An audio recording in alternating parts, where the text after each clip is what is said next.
오늘 보실 성경 말씀은 요한복음 13장 16절로 38절까지 보시겠습니다.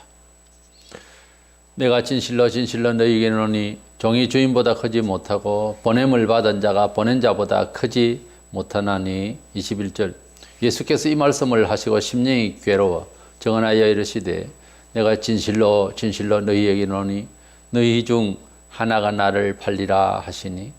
27절 조각을 받은 후 곧 사탄이 그 속에 들어간지라. 이에 예수께서 유다에게 이르시되 네가 하는 일을 속히 하라 하시니. 38절 예수께서 대답하시되 네가 나를 위하여 네 목숨을 버리겠느냐. 내가 진실로 진실로 네게 이르노니 닭 울기 전에 네가 3번 나를 부인하리라. 아멘. 예수님께서 이제 십자가를 지시고 우리 죄를 위하여 대속의 죽음을 죽으실 시간이 가까우고 있었습니다. 이때 가룟 유다는 3년 동안 동고동락을 하면서 같이 제자들과 지냈지만은 결국은 마귀의 조종을 받아서 그가 예수님을 팔게 되는 마음에 굳혔습니다. 이것은 마귀가 준 거죠. 그래서 그는 주님을 돈으로 매수하는 이런 상황이었고, 베드로는 주님이 죽으신다는 말씀에 목숨을 걸고 같이 따라가고 죽어도 같이 가겠다, 배신하지 않겠다, 이렇게 충언의 말을 했습니다. 어쨌든 유다와 또 일반 다른 11제자의 대표라 할까, 베드로의 고백은 너무 다르고 또 그들의 선택하는 처신이 그렇게 차이가 납니다. 그래서 유다의 선택과 베드로의 길이라는 주제로 말씀을 나누고자 합니다. 먼저 유다에 대해서 신학적으로나 여러 성도들도 가끔씩 회의를 가질 수가 있습니다. 저 역시 일생 신학을 연구하고 고민을 하고 해봐도 가룟 유다에 대해서는 하나님의 편에서 이해하지 않으면은 인간적인 입장에서는 합리적으로 도저히 납득이 가지 않는 사람입니다. 유다는 왜 예수님을 버렸을까? 유다가 왜 그런 마음을 가지고 그렇게 배신의 길을 가게 됐을까? 우리의 신앙생활에 자신들을 돌아보면서 혹은 우리 기독교 역사 속에서 여러 간증과 우리가 하나님의 말씀의 경험에 대한 여러 이야기들을 통해서 또는 해석을 통해서 보면 가룟 유다는 회개를 하지 않았기 때문에 이런 상황이 왔다는 거죠. 예수님께 죄인이라고 회개를 한다고 하는 것은 예수님 우리 죄를 위하여 십자가에서 희생의 제물이 되셨다는 것을 인정하고 성경에 있는 내용을 신뢰를 하기 때문에 행할 수 있는 은행입니다. 안 믿기 때문에 예수님께 나오질 않죠. 안 믿기 때문에 자기 죄를 실토하지 아니하고 회개치 아니하고 안 믿기 때문에 주께 나오지를 못하는 거예요. 그런 의도에서 볼 때에는 유다는 예수님을 불신했다는 거죠. 3년 동안이나 그렇게 사도가 안 돼도 동네 사람들도 많이 믿고 했는데 어떻게 그럴 수가 있는가 하는 의문점은 계속 남아있는 거죠. 본문 18절에 내 떡을 먹는 자가 내게 발꿈치를 들었다 한 성경을 응하게 하려는 것이니라. 시편 41편 9절에 예수님을 배신할 주변 사람에 대해서 예언의 말씀이 있는데 이것을 적용하기 위해서, 적용되기 위해서 유다는 그런 인생으로 부름을 받은 겁니다. 주님께서는 가룟 유다를 처음부터 버리려고 하거나 또는 너가 나를 팔아야 된다 라든지 엉뚱한 이런 말씀 할 리도 없고, 또 사도들도 일상에서 3년 동안 지내면서 그럴 만한 모습을 찾지를 못했습니다. 사람 마음이라고 하는 것이 참 어려워요.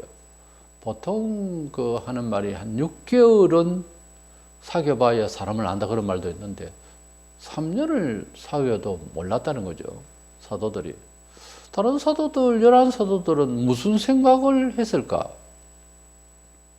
자기 자신의 신앙만 돌보고 살았을까?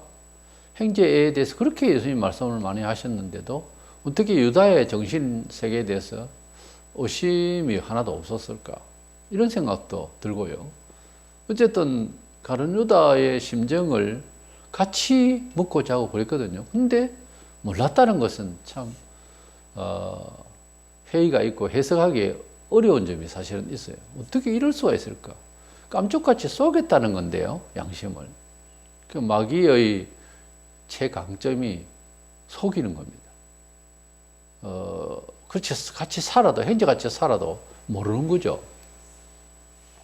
주님께서 가룟 유다에 대해서 처음부터 너는 운명이 참 서글프다든지 아예 대놓고 그렇게 말씀하신 적이 없어요.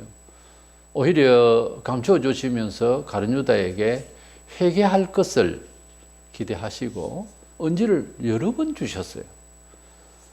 계시록 2장 21절에 보면 또 내가 그에게 회개할 기회를 주었으되 이런 말씀이 있습니다. 하나님께서는 우리에게 뭘 잘못했을 때 단대번에 그냥 징계를 하시고 사람을 죽이시기까지 하고 뭐 그런 분이 아니에요. 하나님의 자비는 사람이 아무리 좋은 사람이라도 그만큼 인내하실 수가 없는 그런 자비하시고 인내가 깊으신 분이십니다. 그런데 가룟 유다에 대해서도 3년을 참았다는 겁니다. 3년 동안 여러 번 유다에 대해서 주님이 말씀을 하셨을 거란 말이에요. 그리고 성경에 기록된 바만 찾아봐도 몇 번이고 회개할 기회를 주셨음에도 불구하고 유다는 끝까지 예수님을 배신할 마음만 가졌다고 하는 것은 참 특이한 상황입니다. 주님은 이제 제자들의 곁을 떠나실 상황이 와서 마지막으로 저녁 만찬을 하시면서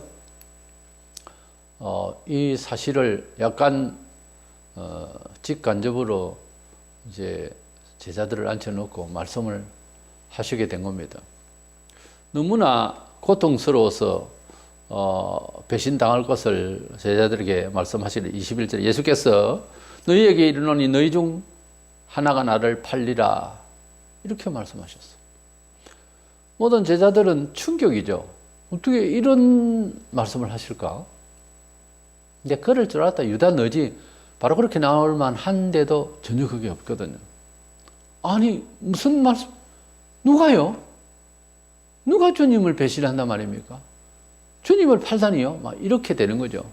모두가 다 놀랐습니다. 그때 주님께서 26절에 예수께서 대답하시되 내가 떡 한 조각을 적셔다 주는 자가 그니라 하시고 곧 한 조각을 적셔서 가롯 시몬의 아들 유다에게 주시니 자, 이 내용에서 볼 때에 26절 이 한 절만 해도 충분히 알아들을 수 있는 말씀입니다.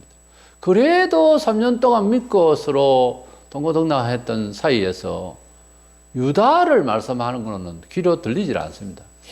우리가 무슨 상대방이 말을 해도 거기에 대해서 관심도의 귀를 많이 열면 하나를 이야기해도 셋을 넷을 이 얘기를 알아들을 수 있는가 하면 관심이 없으면은 그 말에 대해서 뭐 물론 사람이 바빠서 다른 생각을 할 수도 있습니다만은 진지하게 말을 하는데도 못 알아듣는 것은 그 부분에 대해서 귀가 안 열려 있기 때문에 못 알아듣는 거죠. 지금 사도들이 예수님께서 분명히 내가 떡 한 조각을 포도즙에 적셔다가 이렇게 주시는 장면인데 적셔서 가롯 시몬의 아들 유다에게 주시면서 내가 떡 한 조각을 적셔다 주는 자가 거니라. 누가 거니라? 나를 팔 자라 이 말이에요. 이 말씀을 했을 때에 다른 제자들은 그렇게 말씀하셔도 유다라고 하는 생각은 못하는 거예요. 유다란 말인가? 이렇게 이제 눈치도 없고 그런 상황이거든요. 그래서 저는 이 성경을 읽으면서 이상하다. 어떻게 주님께서 이렇게 말씀하시는데도 3년이 아니라 30년을 사귄 형제 같은 그런 사도들끼리라도 지금 말씀 자체로서는 유다를 보고 하는 말씀이잖아요. 그렇다면 11명 제자에 대해서 심정은 제가 모르겠고 이 사람은 몰라도 유다는 알 것 아닙니까? 지금 유다는 예수님을 팔려고 하는 마음이 이미 가지고 있고 또 예수님께서 이렇게 말씀을 하시니 너희 중에 나를 하나가 팔리라. 그 말씀에 또 충격이 올 것 아닙니까? 자신은 알 것 아닙니까? 다른 제자는 몰라도. 그리고 떡을 적셔서 주시면서까지 말씀을 하실 때는 유다가 뭐 모르는 척 할 그런 양심의 입장은 아니잖아요. 사람이 아무리 독하고 아무리 사기를 치고 거짓된 마음을 가지고서 대한다 하더라도 다른 사람은 못 알아듣지만 직접적으로 예수님을 매도하려고 하는 이런 말하자면 양심이라 할까, 이런 처지에 있는 사람은 직접적으로 자기에게 하시는 말씀이기 때문에 알아들었을 것 아닙니까? 그리고 이제 그 떡을 이렇게 받으면서 27절에 조각을 받은 후에 곧 사탄이 그 속에 들어간지라 그랬습니다. 13장 초대에는 마귀가 가룟 유다에게 예수를 팔 생각을 넣었다라고 되어 있어요. 그런데 이제 그 떡을 주니까 비로소 마음에 확신을 가지게 사탄이 그 속에 아예 들어가 버렸다고 되어 있습니다. 얼마나 참 큰 비극입니까? 근데 그는 많은 시간에 회개의 기회를 그렇게 줬어도 회개치 않다가 결국은 사탄이 직접 들어와서 이제는 예수님을 팔 수밖에 없는 사람이 되어버린 거예요.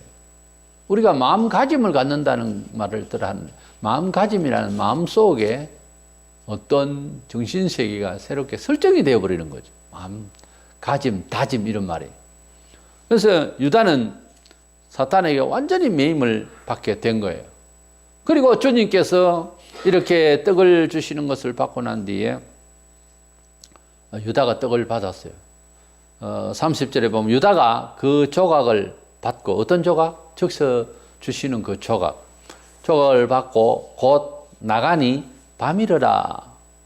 왜 밥 먹다가 나갔는지, 왜 떡을 먹다가 식사 중에 왜 밖으로 살짝 나갔는지에 대해서는 그렇게 추정이 됩니다. 지금 다른 제자들은 물론 못 알아듣지만은 유다 자신은 양심적으로 알아들은 내용이거든요. 이것을 받을 때에 엄청나게 고요한 충격이 온 거예요, 본인에게는. 그래서 갑자기 열이 확 올랐을 겁니다. 그리고 계속해서 그 떡을 거기서 먹으면서 앉아 있을 수가 없는 그런 순간이 온 거예요. 예수님 이걸 아신다는 거죠. 두렵고 떨리는 거죠.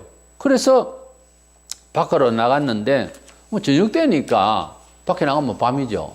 그러나 여기에 성경에서 굳이 그 떡을 받고 유다가 밖으로 나가니까 밤이더라, 이렇게 밤이더라고 하는 말을 굳이 쓴 이유는 그의 앞이 캄캄하다 그 말.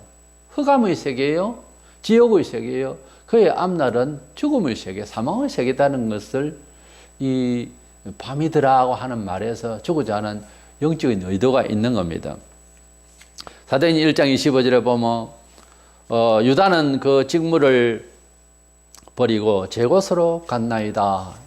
제 곳으로 갔다는 말이 지옥으로 갔다는 그 말인데도 사람들은 유다를 동정해서 제 곳으로 갔다 했죠. 어디 지옥으로 갔다 했느냐. 또 여러 명랑하게 이야기하면서 유다는 지옥을 꼭 갔다고 볼 수가 없다.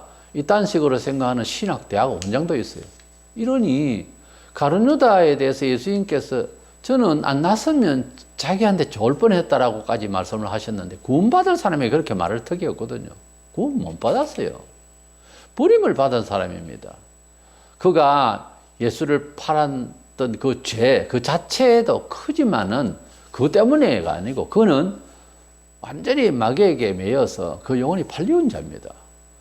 이래서 이 유다는 왜 그렇게 예수님을 팔게 되고 배신을 해서 버림을 받았을까에 대한 여러 가지 말들을 하는데 그냥 답을 내릴 때는 하나님 뜻이다 그래버리면 뭐 이 얘기가 끝납니다. 뭐 그럼 구체적으로 우리가 배울 교훈도 들을 얘기도 없잖아요.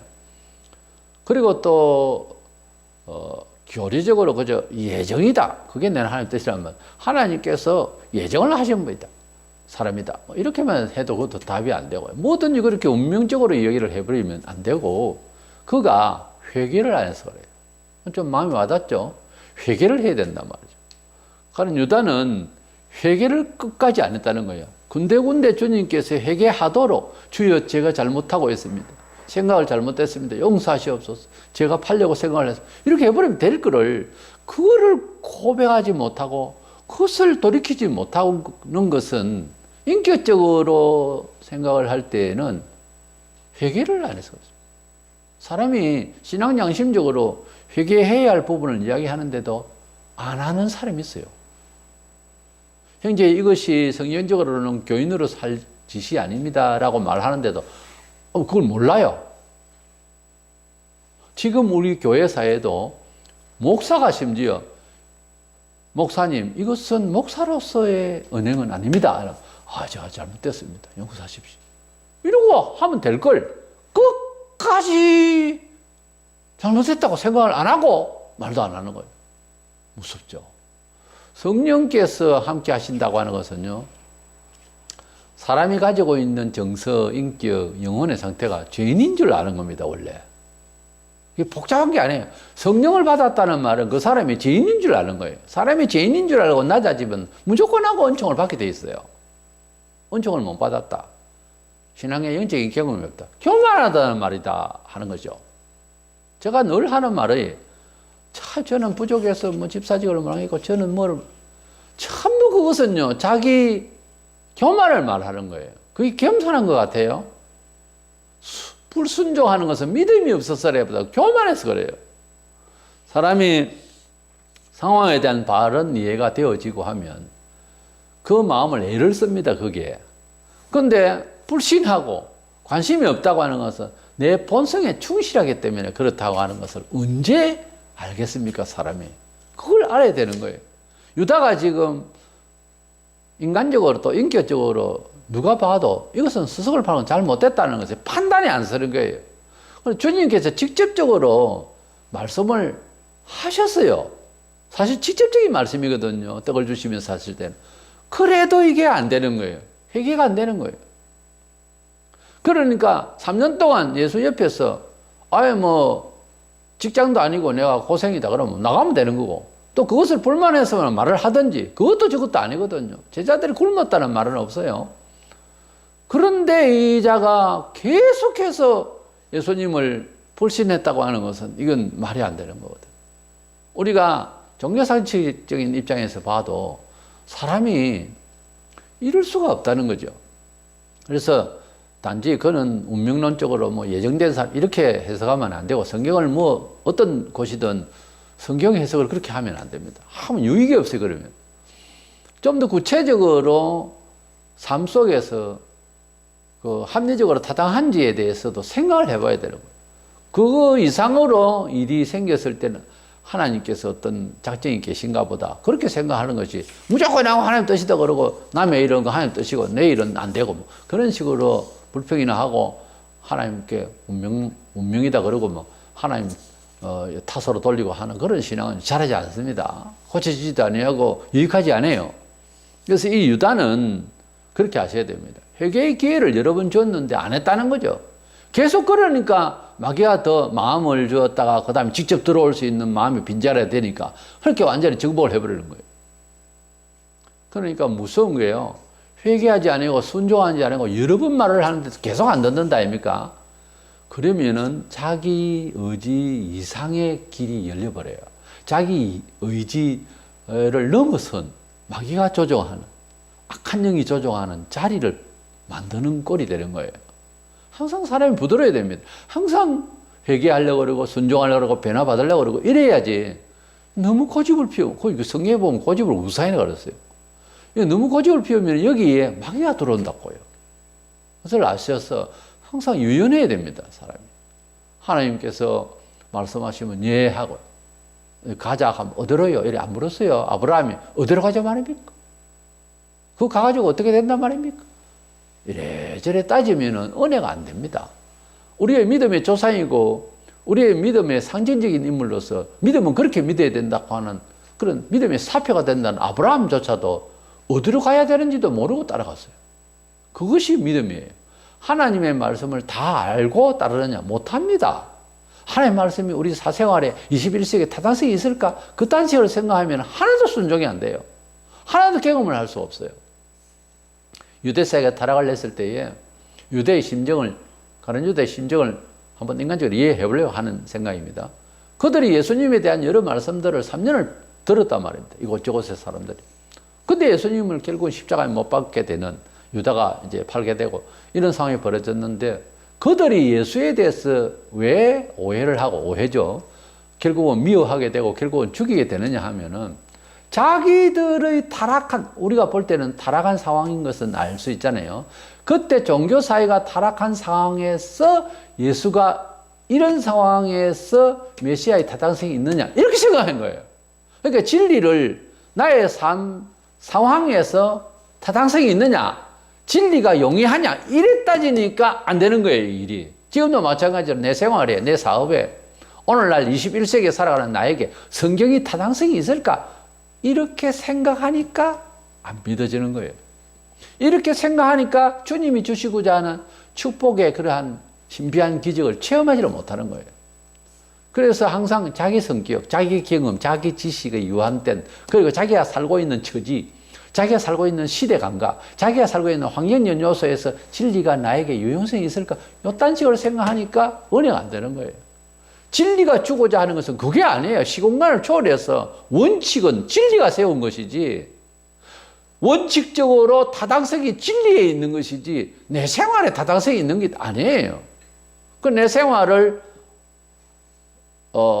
완전한 진리처럼 그래서 생각을 해버리면은, 지금 동시대에 살면서 나와 같은 똑같은 처지에 있으면서 어떤 사람은 불행하게 하고 어떤 사람은 내가 행복해 여길 수 있고, 나는 불행하게 여기는데 저 사람은 행복해 할 수도 있는, 우리의 생각에 대한 의식의 내용이 진리가 안 돼요. 서양 사람이 생각하는 거 동양 사람이 생각하는 게 다르다니까요. 같은 환경인데도. 우리에게 판단 기준이 원만한 게 없어요. 자꾸 변해요, 우리 사람은. 진리는 안 변하잖아요. 아시다시피 2000년 넘어 지금 성경이 안 변하잖아요. 많은 학자들은 성경을 그냥 변개케 하고 이러려고 했는데 안 돼요. 다 실패했어요. 진리의 사전적인 의미가 절대적 가치예요. 예외가 없는. 그걸 놓고 내 학이 타당성이 있을까 없을까? 이렇게 생각해가지고, 이건 처음부터 진리를 대하는 태도가 아니잖아요. 종교가 아니에요, 그때는. 철학이 되어버려요. 성경을 철학적으로 생각하고 교회 다니는 사람 너무 많습니다. 성경을 진리라 이렇게 생각을 하면 그대로 들어야 될 거다. 한번 생각을 해보겠다. 그거는 내게 타당성이 있는지 한번 견뎌보겠다 이 말 아니에요. 그러니까 성경을 절대적 명령이다 이렇게 생각을 절대적으로 순종해야 되고, 그래야 내게 유익이 있다는 생각을 지금 못하고 사는 교인이 엄청 많습니다. 한번 들어라 보겠다 뭐 이런 정도죠. 그러니 그럴 바에 성경보다 세상 지식 정보에 충실하면 조금 더 잘 살 수는 있어요. 정보에 얻으면 못 살죠. 둔해가지고 세상은 자꾸 변하는데. 근데 성경은 그런 게 아니에요. 복잡하게 사는 법이 아니에요. 하나님 말씀대로 이렇게 기본적으로 주일 성수와 감사와 이런 생활을 하는 것은 종교적인 처세예요. 그거라도 잘 해나가면 내가 생각지 못하는 지혜와 이해와 세상을 깨닫고 정복해 나가는 힘이 생긴다니까요. 그걸 신앙이라고 그러지, 교회는 하나의 세상 문화가 아니에요. 유다가 주님을 버리게 되는 것은 세상적으로 생각을 하다가 망한 거예요. 그리고 주님이 직접 말씀하시는데도 회개치를 아니하고, 그건 누가 책임지겠어요? 본인이 짊어지고 가야지. 두 번째로 베드로 사도의 경우에 보면, 베드로는 어쨌든 성격이 급하고 뭐 그래도 예수님을 목숨 걸고 믿으려고 일사각오의 정신으로 신앙 고백을 했습니다. 물론 베드로는 말이 앞서가고 행동이 좀 따라가지 않는 이런 태도가 한두 번이 아닙니다만, 그러나 그는 주님 목숨 걸고 따르겠습니다 하고 말을 하기는 했습니다. 우리 주님께서 십자가에 죽으심이 이제 다가오는 이때에 제자들에게 이제 서로 사랑하라 그렇게 당부를 했습니다. 구약의 계명도 사실은 사랑의 중심이에요. 로마서 13장 8절로 10절, 7장 12절에 보면은 구약의 계명 자체도 내용상으로는 사랑 중심입니다. 우리가 계명이라고 할 때에 뭐 여러 가지 이제 표현들이 있는데, 예수님께서 새 계명을 준다, 내 계명을 준다, 계명이란 말 자체가 사랑으로 전부 다 봉착할 수 있겠는데, 사랑은 내용상 구체적으로요. 사랑도 그 안에는 구체적인 내용이 있을 거다니. 그것이 바로 계명 중심으로 이루어집니다. 아무 뜻도 없이 그냥 사랑한다, 사랑 안 해요. 사랑은 진리와 함께 기뻐한다고 하는데 13장에. 사랑은 진리 안에 있는 것이에요. 사랑은 질서가 있어요. 평화다 하는 것도 질서가 있는 거예요. 우리가 차도에도 1차선, 2차선, 그 길에, 라인이 있어요. 왜 그래요? 우측차선, 좌측차선, 이것은 서로가 자유롭게 가기 위해서. 그냥 내버려두면은 마음대로 다닌다. 오히려 사고가 더 많잖아요. 진정한 자유는 질서 속에서 오는 거예요. 이래서 자유의 개념, 오늘날 우리 한국 정치에서 평화의 개념이 아주 잘못되고 있는데, 평화와 자유는요, 어떤 질서가 분명하고 합리적인 그런 합당한 객관성이 있어야 되는 거예요. 그리고 그에 대한 약간의 예를 써야 되는 거예요. 그 질서를 지키려면 힘들죠. 자유분방한 인간의 본성으로는 안 되는 거잖아요. 그래서 계명이라고 하는 것은 모세로부터 받았던 출애굽 이후에 광야 생활에서 가나안 땅에서 하나님께서 약속하신 그 은총의 땅에서 그 삶의 스타일을 이제 굳히기 위해서 교육하는 것도 있지만은, 그러나 계명은 자세히 보면은 모세 이전부터 사람이 하나님께 어떻게 살아가야 하는, 또 땅에서 살아가는 그런 바른 규율로, 준칙으로서 이미 그런 내용이 설정되어 있는 겁니다. 출애굽기에 그렇게 나오기 전에부터 창세기 쭉 보면 내용들이 다 있어요. 미리. 그 중에서 안식일은 이스라엘은 창조 기념으로서 안식일을 지켰지만은, 신약의 우리 성도들은 예수님의 부활을 기념으로 이제 주의 날이라고, 주의 부활하신 날, 이랬습니다. 이것을 줄여서 주일이죠. 그렇게 생각을 하고 있습니다만은, 그러나 안식일의 주인이 예수님이라 하셨고, 또 안식일 이후 첫날 있는 아침, 그러니까 토요일이 안식일이었는데 그 다음 날이 주일이지 않습니까? 주일날 주님 부활하셨어. 사실 예수님의 부활은 구약의 모든 예언되고 그리고 바라고 있었던 하나님의 구원의 완성도입니다. 그러니까 이 날이 우리가 축하하고, 이 날을 기뻐해야 할 날이고, 이 날이 경배해야 할 날이고, 이 날이 감사해야 할 날이고, 이 날이 기뻐해야 할 날이기 때문에 안식일의 날짜만 이제 바뀐 겁니다. 그래서 토요일에서 주일로 바뀌는 것이 사실은 옳은 겁니다. 이렇게 예수님께서 계명을 지키고 주님을 사랑하고 하라고 하신 이런 말씀 중에서 이제 너희들 서로 사랑하라 하는 말은, 그 사랑은 질서 있게 말씀대로 잘 살거라, 그런 뜻이에요. 주님이 제자들의 곁을 떠난다 하실 때에 너무 놀라고, 그때 베드로가 36절 7절에 주여 어디로 가시나이까? 베드로가 이르되 주여 내가 지금은 어찌하여 따라갈 수가 없나이까? 주를 위하여 내 목숨을 버리겠나이다. 그렇게 주님 앞에 중용스러운 그런 신앙 고백을 했습니다. 그러나 그는 말로는 그렇게 주님을 죽는 데까지 따라가겠습니다 라고 했지만은 38절에 예수께서 대답하시되 네가 나를 위하여 네 목숨을 버리겠느냐? 내가 진실로 내게 이르노니 닭 울기 전에 네가 3번 나를 부인하리라. 주님께서 이렇게 베드로의 충정스러운 그 고백을 그 자리에서 그냥 면전에서 부인을 했습니다. 네가 나를 위해서 목숨을 버린다 하지만은 사실은 닭을 울기 전에 네가 나를 3번 부인한다 하는 말씀을 하셨어요. 그래서 나중에 보면 결국은 베드로가 정확하게 3번이나 욕까지 하면서 자기 살려고 예수를 욕까지 하면서 부인을 해버렸어요. 베드로가 어떻게 죽음이 두려워서 사람이 잡아가려고 하니까, 예수 잡으니까 제대로 다 잡으려고 하지 않겠어요? 뻔하죠. 그때에 죽음이 두려워서 예수를 저주까지 했다. 이 사람도 얼른 이해가 안 가죠. 그런데 우리가 일제 때에 경험을 했잖아요. 가까운 세월이잖아요. 오래된 세월이잖아요. 그때 세월에 살았던 사람들도 아직 살아있잖아요. 예수님을 잘 믿는다고 하다가 일본 순사가 와서 잡아가고 할 때 안 믿는다고 그러면서 예수를 저주하고 욕하고 한 사람이 우리가 경험을 한 현대 우리 신자들도 그랬단 말이에요. 그렇게 잘 믿는다고 그러고 일상을 잘 예수 잘 믿다가 목숨을 담보로 이제 믿을 것이냐? 죽게도 믿겠느냐? 이거 막말할 수가 없어요. 두려운 겁니다. 일상에서 교회에서 존경받고 사랑받고 나름 난 척하고 잘난 척하고 하다가 딱 하니 죽음 앞에 순교의 현장 앞에 갔을 때는 그 입장이 다른 거예요. 상황이 다른 거예요. 그때 그는 예수님을 3번씩이나 부인하면서 그렇게 주님을 모른다고 했습니다. 그러니까 닭이 울었어요. 그러니 베드로가 그 닭이 우니까 예수님이 말씀하신 그 말씀이 얼른 기억이 나는 거예요. 너무너무 충격이에요. 자기에게도. 내가 이렇게밖에 안 되나 이거죠.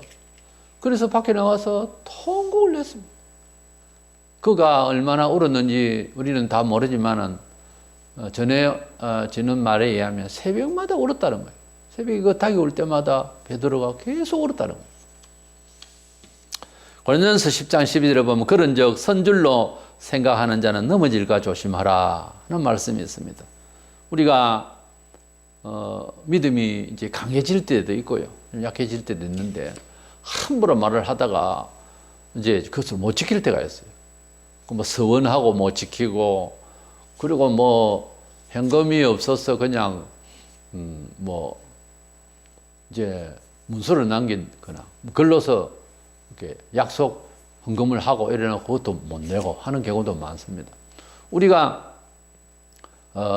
주님이 날 위하여 돌아가셨으니 내가 목숨을 바쳤어도 주님을 따르겠다고 하는 생각은 베드로처럼 가지기는 가져야 합니다. 그 정도는 돼야 안 되겠어요? 그 가치에 대해, 주님의 십자가의 죽으심의 그 보혈의 가치에 대해서 알았다면요. 근데 그것을 고백했는데 목숨 걸고 따라가지를 못하는 게 사람 심정입니다, 또. 그런데 그것까지 고수하려면 성령께서 힘을 주셔야 돼요. 성령님이 큰 힘을 주셔서 이것을 이룰 수가 있습니다. 사도행전에서 베드로가, 그 믿음 약하던 베드로가 성령 충만함을 받고 난 뒤부터 목숨 걸고 정말로 주님을 증거했습니다. 그는 설에 의하면은, 성경에는 그게 안 나오는데, 그가 죽을 때에 주님께서 예언하신 대로 거꾸로 십자가에 못 박혀서 순교했다는 말이 전해오고 있습니다. 아마 그랬을 거예요. 어찌 3년여간 동안 동고동락을 하면서 우리의 그 고민은, 유다가 어째서 예수님을 말도 안 되게 그 돈을 그것도 받고, 수송을 뭐 실은 그냥 떠나지 돈을 받고 인신매매를 하느냐, 스승을 팔게 되느냐 하는 것은 상상이, 이건 인격적으로나 뭐로나 도저히 답이 없는 이야기. 어떻게 이럴 수가 있을까 하는 의문이 있는데요. 제가 살펴보고 예수 믿고 40년 이상을 지금까지 계속 생각해 본 바, 그가 회개를 안 했다는 거예요. 우리 사람이 하나님께 할 수 있는 일이 뭘까? 할 수 있는 건 아무것도 없고 회개밖에 없어요. 회개만 사람이 할 수 있어요. 다른 건 뭐 선행, 뭐가 전부 한계가 있어 못 해요. 그러나 회개는 돈이 들어서 하는 것도 아니고, 회개는 누구나 양심이 있으면 다 할 수 있는 거예요. 죽은 사람은 회개를 못 하지만, 그래서 누가 대신을 해준다 하는 건 가톨릭에서 말하는 건 잘못된 거고요. 그러나 살아있는 동안은 회개할 수 있습니다. 양심이 있으면 회개를 할 수 있습니다. 다 죽어가는 사람도 양심이 있으면 회개합니다. 그런 아름다운 이야기가 많습니다. 다 죽어가면서 목소리 가난하게도 회개를 합니다. 회개는 양심적으로 할 수 있고요. 다른 거는 대단한 선행이다 싶어도 별거 아니에요. 별거 아니에요. 자기 영광주의를 했는지 누가 알아? 그거 아니고 회개를 해야 됩니다. 사람이 하나님께 신앙적으로 복잡하게 생각하지 말고 회개하는 것이 가장 우리 사람이 할 수 있는 최선책입니다. 그런데 유다가 그걸 안 했어요. 말세에 우리가 살아가고 있는 이 물질주의, 또 너도 나도 할 것 없이 그렇게 이기적으로 사니까 이 개인주의 사회입니다. 그래서 요즘은 부모에게 사랑받아 커서 시집장가도 가지 아니하고 뭐 자기만 생각하는 거예요. 물론 물질적인 경제적인 문제들이 그렇지 않는 사람들도 수없이 있는데 결혼을 안 해요. 이건 참 뭐 이기적이고 개인주의적인 그런 사고방식이죠. 이렇게 살면서 처신을 해나가는데, 그걸 다 보고 자연히 교회 다니는 예수 믿는 형식도 굉장히 이기적이에요. 가난한 교인들이 교회에서 억울함을 당하고 낙심이 돼서 그런 경우도 혹 발생을 하나, 지금은 그런 경우 200만 명이라는 사람이 꼭 같은 그런 문제는 아니었어요. 참 자기 마음대로 살겠다는 거예요. 이 포스트 모더니즘이라는 그동안에 전통적으로 지내왔던 아름다운 것을 다 깨버리고 자기 혼자 자기 생각으로 자기가 제왕 노릇을 하려고 하는 이 세상 살아가는 우리는 끝까지 우리 자신에게 스승이 있어야 되고요. 우리 인생은 끝까지 불완전한 게 인간입니다. 서로 협력하고 살아야 되고 또 늘 항상 배워나가면서 살아가야 되고 또 서로 협력하면서 살아야 되는 그런 인간이지 혼자서 다 판단하고 사는 게 아니에요. 유다가 어떤 개인적인 어떤 사생활에서 부름받을 때까지 문제점이 있었던 사람인지는 모르겠습니다만은 도저히 사회 적응에 있어서 그 그룹에서 열둘이 뭐 많지도 않는데 그 가운데서 섞여 살면서 어떻게 스승을 팔 생각까지 갔을까 하는 문제는 사실은 큰 의문이에요. 마귀가 그를 미혹했다고 하는데 그러면 예수님께서 사탄을 물리쳐 주시면은 베드로는 물리쳐 주셨잖아요. 근데 왜 안 했느냐 하는 의문도 있고요. 하나님의 뜻이라고 하는 것밖에 없어요. 답은. 근데 이 유다에게 또 한 가지 이제 여유가 있다고 하면 계속해서 회개할 기회를 주셨다는 거죠. 근데 안 하는 거예요. 우리 교회사에서도 회개의 기회를 줍니다. 성경에 보면 1:1로 권면해서 당신 그러지 마시오. 잘못된 겁니다. 형제 이거는 회개하시오. 안 듣는다. 그럼 두세 명이 가서 말마다 그에게 이제 그건 아니라고. 그래서 이제 이 얘기를 합니다. 그래도 안 듣는다. 교회에서 이제 말하는 거예요. 당신 잘못됐으니까 우리 교회 전체를 위해서 거룩한 교회, 주님의 몸된 교회를 보존하기 위해서도 그렇고 당신을 위해서도 그렇고 이러면 안 됩니다. 라고 권면을 하는데 안 듣는다. 그러면 출교를 쓰기라고 성경에 되어 있어요. 교인 취급하지 말라는 거죠. 그런데 오늘 어떻습니까? 공적으로 잘못됐다고 해도 교회에서 그를 출교를 시키질 않아요. 그러니까 자꾸 더러워지는 거예요. 그러니까 자꾸 은혜가 안 되는 거예요. 그래서 이 가룟 유다의 큰 문제점은 뭔가 하면은 회개의 기회를 하나님께서는요 누구에게나 그렇습니다. 회개의 기회를 주었는데도 직접적으로 말씀을 하셨는데도 안 했다는 데 대해서는 책임을 져야 합니다. 사람이. 예정론이 어떻고 하나님은 은혜가 이걸 떠나서 사람이 할 수 있는 일에 대해서만은 해야 될 것 아닙니까? 회개가 안 된 거예요. 그러니까 자꾸 불만하고 자꾸 누죽대고 자꾸 말을 안 듣고 불순종하고 불자니까 그게 마귀가 들썩 들어오는 거예요. 귀신이 드는 사람들이 언제 드느냐? 말을 안 들을 때 듭니다. 회개치 아니하고 고집을 부리면 귀신이 들어와요. 성경적으로 그래요. 구야에서부터 악령을 받고 구야에서부터 이스라엘 백성 전체가 화를 당하는 이런 모든 일들이 신약에까지 예수님께서 유대 백성에게 그렇게 회개를 말씀하셨어요. 성전에서 장사하는 사람들의 상을 엎으시고 그럴 때만 해도 그것도 하나의 회개를 요청하는 내용이라고요. 이거 왜 이럽니까? 뭐가 잘못됐습니까? 하고 그들이 회개를 해야 했었다니까요. 그런 분노에서도 회개하라는 권유라고요, 그게 다. 근데 안 하는 거예요. 끝까지 하려는 거예요. 그러면 할 수 없는 거예요. 지옥 불구덩이 가서 그때는 후회하겠죠. 이를 갈미 있으리라. 누구를 원망해요? 세상에서 가장 큰 적이 누굽니까? 자신이에요. 자신. 아무도 원망하지 못해. 자기 자신에게 못 이기면은 남을 못 이겨요. 게임을 하거나 뭐나 할 때에 자기 마음에 있는 욕구를 제어할 수 있는 그런 힘이 없으면 그 게임이 접니다. 내가 나에게는 약해야 되는 거예요. 바울이 성공한 것은 사도 바울이 큰 능력의 소유자로서 사도직을 잘 수행한 건 자기 자신에게 이겼던 사람이에요. 날마다 죽인다는 거예요, 자기를. 이게 유다가 안 된 거예요. 날마다 강한 거예요. 날마다. 그리고 유다는 똑똑한 사람으로 해석이 됩니다. 아주 유능한 사람이었어요. 그러니까 돈깨를 맡은 사람이고 유식한 사람이에요. 그런데 문제는 자기를 못 죽이는 거예요. 여기에서 유다가 실패를 했습니다. 베드로는 말은 불쑥 나오고 행동은 안 따랐지만 그의 은행은 예수님을 지극히 사랑했어요. 그러니까 일이 되는 거예요.